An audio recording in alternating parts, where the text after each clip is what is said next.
Hello everyone and welcome in this new video tutorial about Diablo dungeon generation.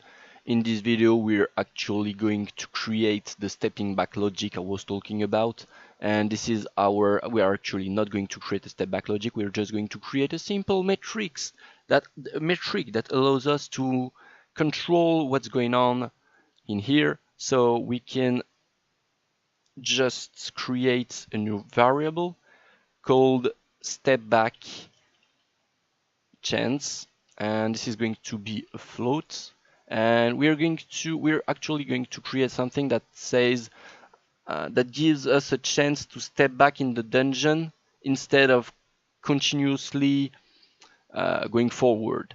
So we're going to make that public. We actually don't need to make that public at all for now.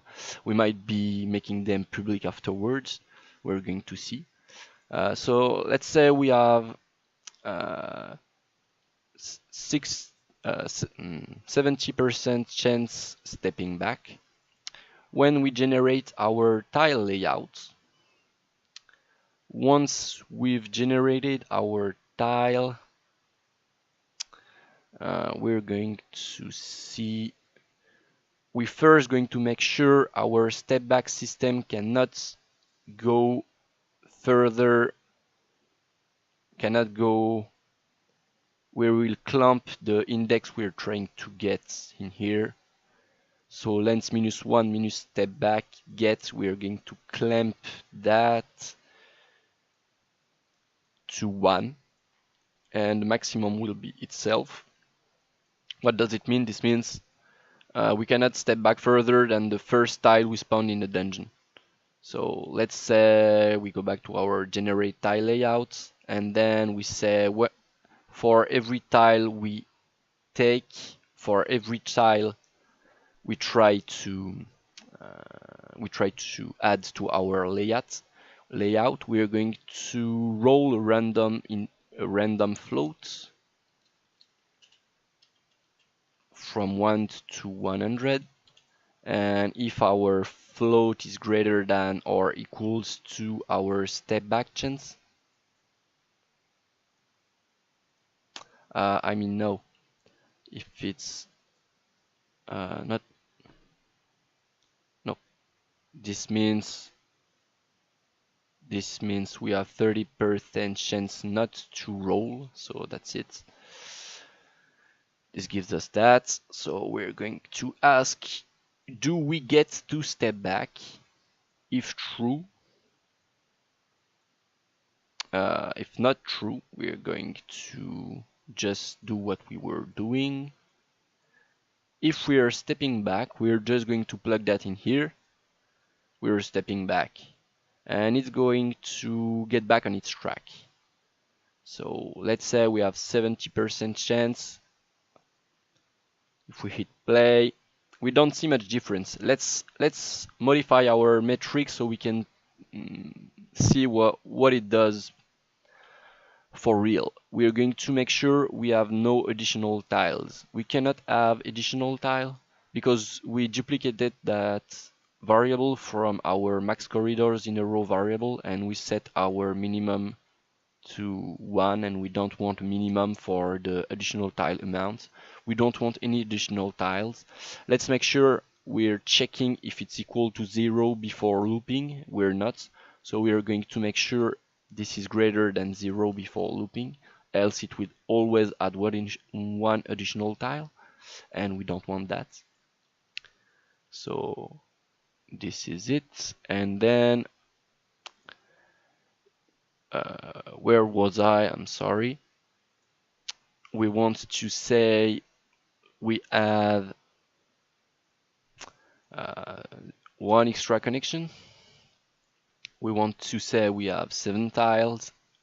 Then if I hit play, we have something like this. Alright, let's say this kind of shape should not have been possible before we actually, but it bugged because it tried to step back on the first tile. I'm going to check if we have any warnings in here. I was looking for this kind of warning, attempting to access an index that does not exist. So this means it tried to step back on the first time it looped. So we're just going to make sure, for now, we're just going to make sure it cannot step back at the first tile it puts. So like this. This is kind of ugly once again, but we are prototyping here.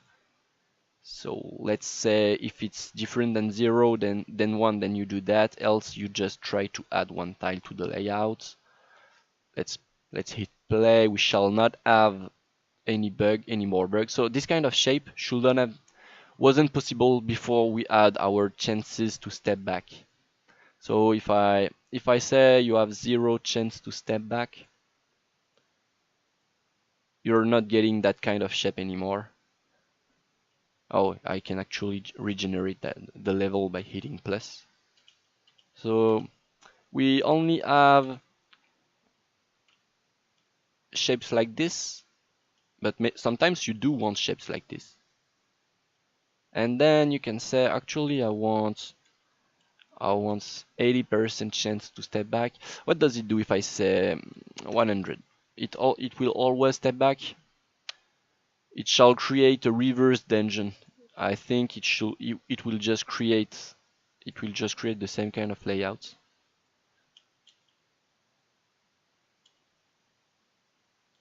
It's interesting, actually. Quite interesting. So if we say we actually want 30% chance to step back, what do we have here? We have one tile actually step back. So it started here, then it went here, then it went here, then it stepped back in here, and it created the rest of the dungeon.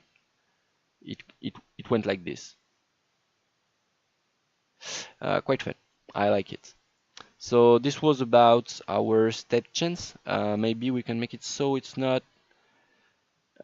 We will promote that to a variable, to a function. We cannot. We're going to just disconnect everything. We're going to disconnect everything. We're just going to promote that to a variable, to a function, I mean. Are we? Yep, we are promoting that to a function. We are just going to make this connection, collapsing this, try check for step back chance. This is going to be called that way. This is going to be a pure function returning a boolean. This will be the return value. This is going to be called should step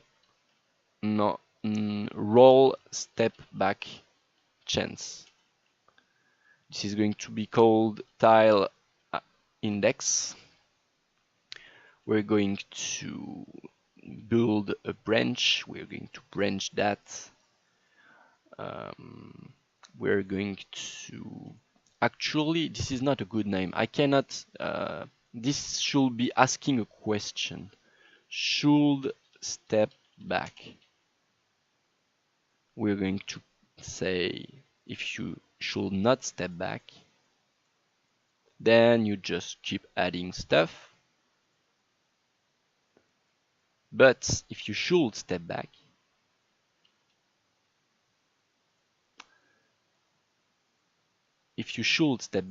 you just step back.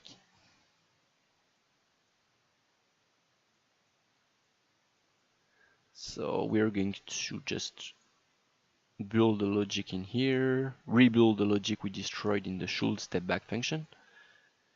We're going to create the end tile, start tile, generic tiles, just for the sake of having it commented. We want to build this. So if we are not on the first tile, and if we are rolling it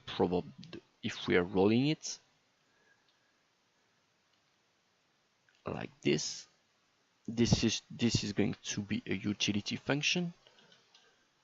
This is going to be a layout function, and we're starting to get have a lot of function in each folder. Maybe it's time we start adding subfolders, but we'll see. So that's it for this video. I'm just going to hit play to see if I did not break anything.